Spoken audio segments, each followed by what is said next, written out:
Good morning, student. We'll begin with lecture number 13, Unit 2. Chapter is Simple Stresses and Strain. Topic, Mechanical Properties of Material. In engineering mechanics, we have studied the effect of external forces acting on rigid bodies are considered, but practically no body is perfectly rigid. हमने applied mechanics में problem solve किया beam पे। हमने beam पे external load, simply pointed load या uniform distributed load apply किया और हमने रिएक्शन RA और RB फाइंड किया, या हमने जितना भी लोड लगाया उसका RA और RB फाइंड किया, that is reaction at A and reaction at B। लेकिन हमने क्या ये कंसिडर किया कि जिस बीम पे हम लोड लगा रहे हैं, क्या वो बीम उतना कैपेबल है कि वो लोड ले सके, वो लोड रेजिस्ट कर सके, वो लोड विथस्टैंड कर सके। तो हमने यहाँ पे बीम के इंटरनल प्रॉपर्टीज पे स्टडी नहीं किया था इंजीनियरिंग मैकेनिक्स में, ठीक है। हमने सिर्फ एक्सटर्नल फोर्स और एक्सटर्नल रिएक्शन पे स्टडी दिया था। अब यहाँ पे हमने ये अज्यूम किया था कि जो बीम हम एग्जाम्पल में दिए वो रिजिड है, लेकिन एक्चुअली ऐसा मटेरियल रिजिड नहीं होता है, प्रैक्टिकली रिजिड मटेरियल नहीं होता है, ठीक है। नेक्स्ट, व्हेन अ फोर्स और load acts on a body, it undergoes some deformation. Hence, in this chapter, the internal effect produced and the deformation of bodies caused by externally applied load are considered to know the strength of a body or a material. इस chapter में हम ये study करेंगे कि internal effect क्या होगा जब किसी मटेरियल पे या किसी मेटल पे जब उस पे एक्सटर्नली अप्लाइड लोड होगा। इंजीनियरिंग मैकेनिक्स में हमने जो बीम लिया था उसमें एक्सटर्नली अप्लाइड लोड था, लेकिन उसमें बीम के इंटरनल इफेक्ट क्या होते हैं हमने वो स्टडी नहीं किया था। बीम के अंदर क्या होता है हमने वो स्टडी नहीं किया था, लेकिन यहाँ इस सब्जेक्ट में, इस चैप्टर में हम वो स्टडी करेंगे।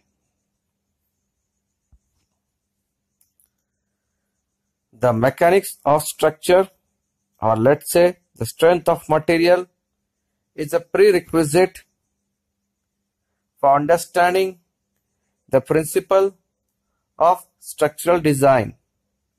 Understanding the various properties of material will help in selecting the suitable material for various civil engineering and mechanical application. यहाँ पे हम जब डिजाइन करते हैं सिविल इंजीनियरिंग के लिए या मैकेनिकल के लिए, मशीन डिजाइन या फिर बिल्डिंग डिजाइन, इसमें हमें ये बहुत जरूरी है कि मेटल या मटेरियल की प्रॉपर्टीज समझ लें, क्योंकि हम जब डिजाइन करते हैं तो डिजाइन ये मेटल और ये प्रॉपर्टी को सामने रखकर करते हैं कि हम ये मेटल और ये प्रॉपर्टी वहां यूज करेंगे।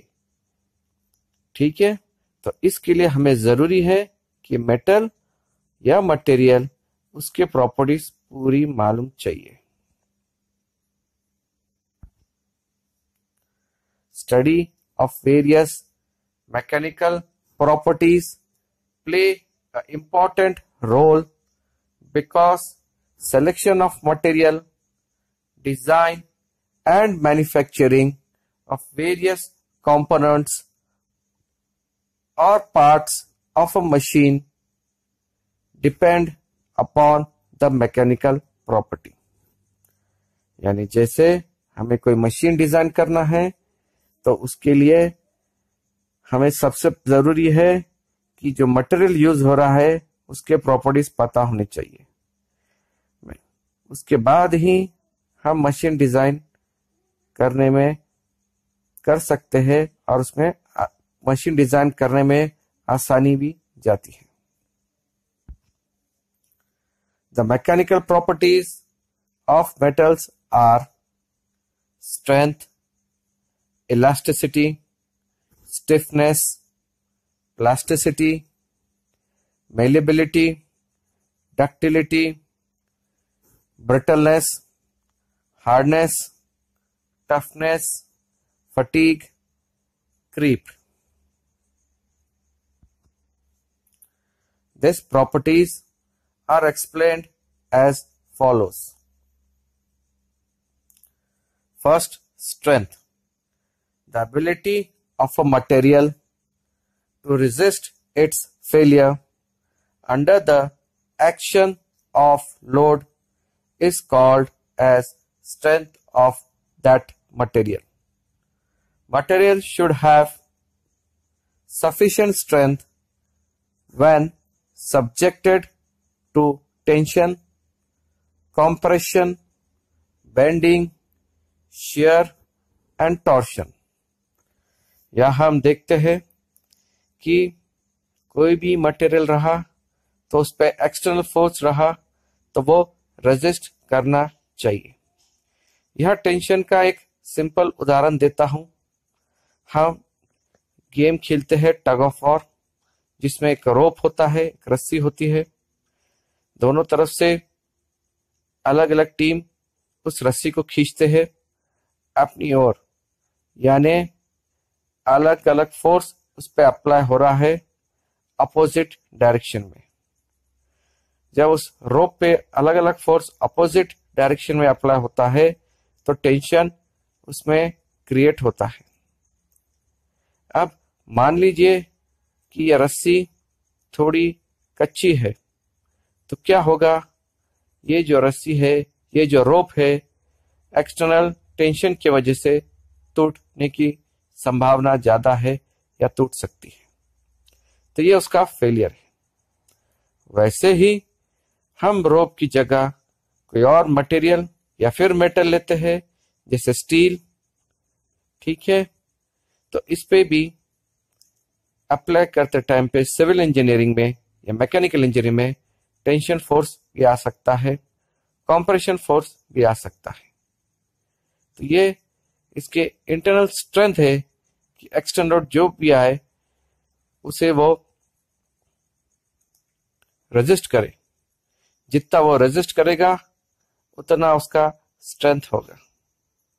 यानी सिंपल उदाहरण आप वेट लिफ्टिंग का भी ले सकते हैं।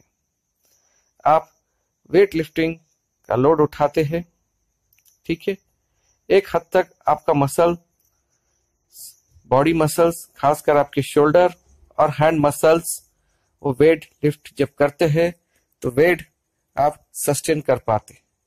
एक टाइम के बाद आप लोड नीचे डाल देते, ठीक है, यानी आपको उतना लोड उठाने की आपकी कैपेसिटी है। अब मान लीजिए लोड ज्यादा बढ़ गया और आप ना उठा पाए तो वो टंबल हो जाते या फेंक देते। तो यही आपका स्ट्रेंथ है कि आप कब तक वो लोड रेजिस्ट कर पाते। तो हम एक ये सीधा साधा उदाहरण देखकर ये हम समझ सकते हैं the strength of a metal.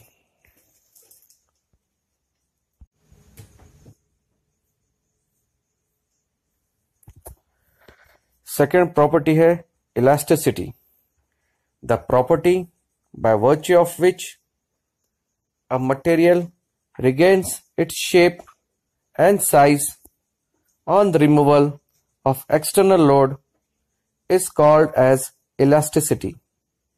All metal possess the property of elasticity. यहाँ एक रबर बैंड का उदाहरण दे सकते हैं।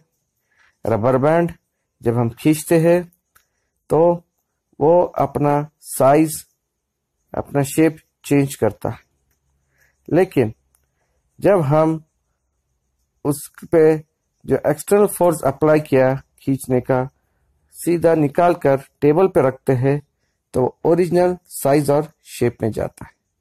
तो यही प्रॉपर्टी जो है इसे हम इलास्टिसिटी कहते हैं कि जब एक्सटर्नल लोड अप्लाई होता है तो फॉर्म, उसका साइज वो चेंज करता है, लेकिन जब एक्सटर्नल लोड उस पे से निकाल देते हैं तो वो अपने ओरिजिनल फॉर्म पे चला जाता है।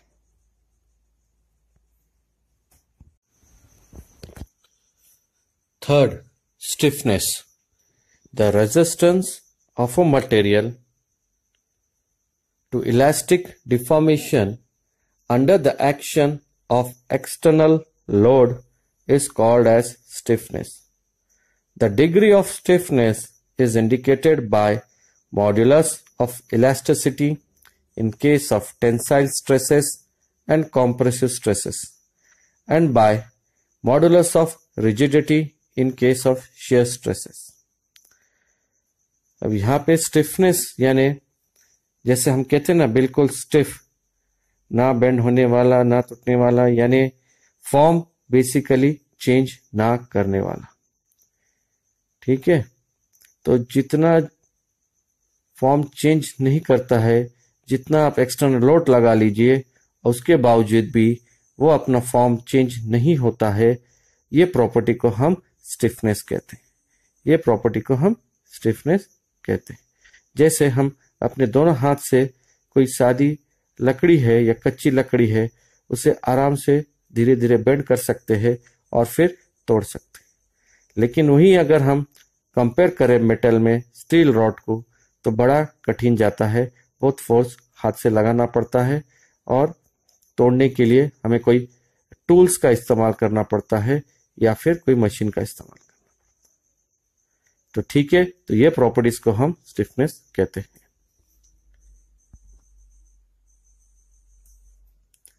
Next is plasticity. It is the property of a material due to which material undergoes permanent deformation without failure or rupture on application of load.